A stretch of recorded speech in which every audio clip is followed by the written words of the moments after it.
Bienvenue dans le flash de 18h. Merci à tous de suivre RTI 1. Conseil des ministres ce mercredi 3 juillet. Un projet de loi portant recomposition de la Commission électorale indépendante CEI a été adopté.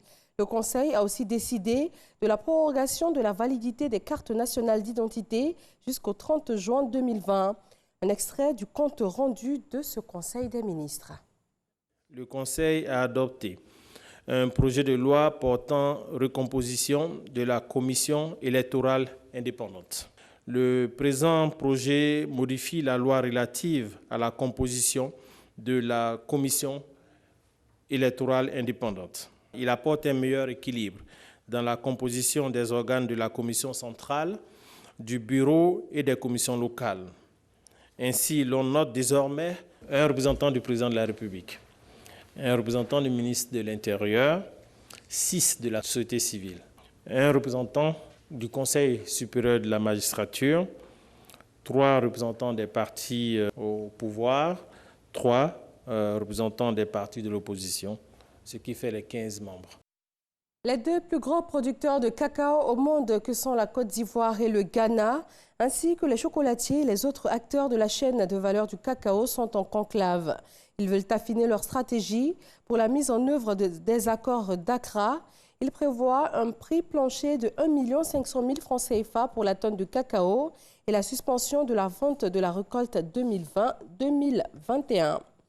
À Abidjan, la capitale économique ivoirienne, les travaux de réhabilitation du pont Félix Houphouët-Boigny sont lancés depuis avril 2018. Ils devraient durer jusqu'à octobre 2020.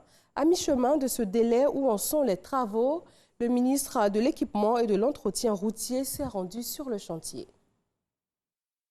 Le pont Félix Houphouët-Boigny, voici des décennies qu'il est au service de l'économie ivoirienne. Le temps a fait ses effets. Il doit donc être réhabilité. 6 avril 2018, le top départ des travaux de réhabilitation est donné par le Premier ministre, ministre du Budget et du portefeuille de l'État. Amadou Gon ne fait pas que lancer les travaux, il formule un vœu. Les travaux sont prévus pour une durée de 30 mois.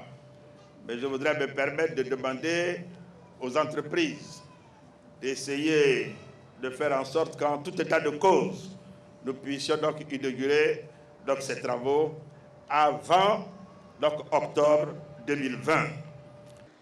Octobre 2020, c'est précisément dans 16 mois. Alors question, quel est le niveau de réalisation des travaux avant cette date butoir? Amédée Kouakou, ministre en charge de l'équipement et de l'entretien routier sur le chantier.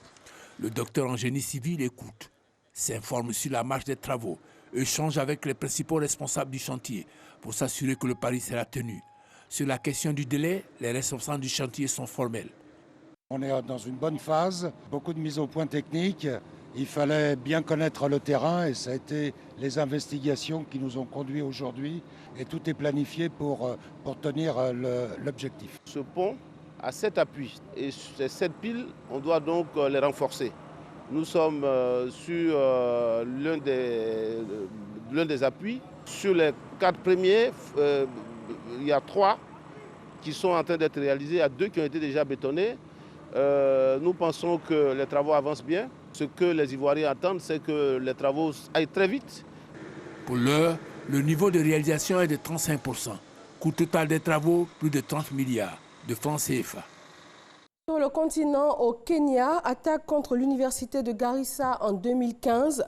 3 hommes reconnus coupables de complicité ont été condamnés ce mercredi à de lourdes peines de prison. Un Tanzanien à la réclusion à perpétuité et 2 Kenyans à 41 ans de prison. Les terroristes somaliens Shebab avaient tué 148 personnes dans cette université. Au Soudan, les chefs de l'Alliance pour la liberté et le changement, à la tête de la contestation, reviennent à la table des discussions, mais sous condition de négociations directes avec les généraux au pouvoir. Ils réclament des résultats concrets dans les 72 heures, un retour facilité par des médiateurs éthiopiens et de l'Union africaine pour la discussion sur la formation d'une instance de transition. Car depuis la destitution par l'armée du président Omar el-Béchir en avril dernier, un bras de fer s'était engagé pour la cession du pouvoir aux civils. Direction Tripoli en Libye, une frappe aérienne a tué une 50aine de personnes dans un centre de détention de migrants et de réfugiés. Le bilan pourrait s'alourdir. Au moins 80 blessés et les recherches se poursuivent dans ce centre qui abritait près de 600 personnes. Il avait déjà été victime d'une attaque en mai dernier.